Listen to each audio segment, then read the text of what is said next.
Aux États-Unis, CST une première. Ce jeudi 5 mai, Joe Biden a annoncé la nomination d'une nouvelle porte-parole.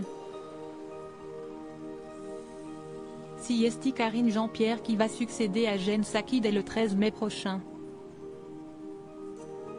Pour la toute première fois, ce poste important va donc être occupé par une femme noire et ouvertement lesbienne.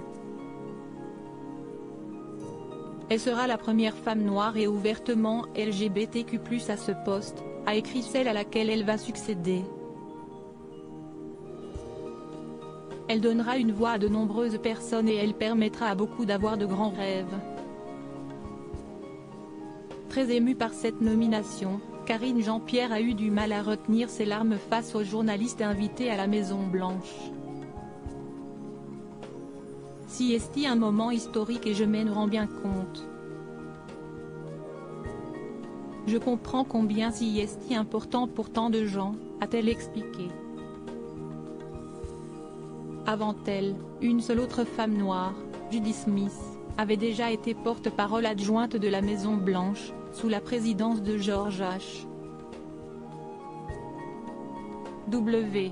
Bush, en 1991. Femme, noire, gay et maman, je suis tout ce que Trump déteste, expliquait-elle en 2018 dans une vidéo pour l'organisation MoveOn. Née en Martinique il y a 44 ans de parents haïtiens, Karine Jean-Pierre a grandi aux États-Unis où sa famille a immigré. À New York, son père travaillait comme chauffeur de taxi et sa mère comme soignante à domicile. Depuis des années, elle partage la vie d'une journaliste de la chaîne CNN avec laquelle elle a une fille dont elle publie de nombreux clichés sur son compte Instagram. Habituée à l'exercice de l'État, la future porte-parole de la Maison-Blanche a travaillé sur les deux campagnes de Barack Obama, en 2008 puis en 2012, puis sur celle de Joe Biden en 2020 avant de rejoindre son équipe à Washington. Karine Jean-Pierre, cela ne sera pas toujours facile mais la récompense sera incroyable. Après avoir suivi des études en administration publique à la prestigieuse Université de Columbia, Karine Jean-Pierre a commencé sa vie active dans le monde associatif avant de rejoindre la politique où elle a milité pour la santé mentale. Ces dernières années, elle a expliqué avoir été victime d'agressions sexuelles dans son enfance, avoir souffert de dépression jusqu'à faire une tentative de suicide.